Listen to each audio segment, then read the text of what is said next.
In today's video, I'll show you how to create a dramatic opening where the screen appears to tear open like a page, revealing your video underneath. First, open your project in CapCut Mobile and make sure your video clip is placed right at the beginning of the timeline. This effect works best as an intro, so the tear feels intentional. Tap on the video clip to select it. From the bottom toolbar, tap on Animation to open the animation options.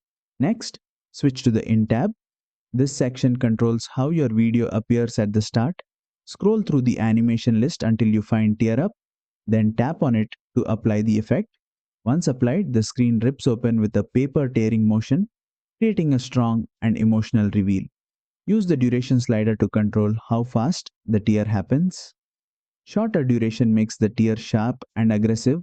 Longer duration slows it down for a more dramatic and cinematic effect. Preview the animation and adjust the timing so the tear lines up with your music or narration. And that's it. You've successfully added a page tear reveal animation in CapCut Mobile. If this tutorial helped you, don't forget to like, share, and subscribe for more CapCut Mobile animation tutorials.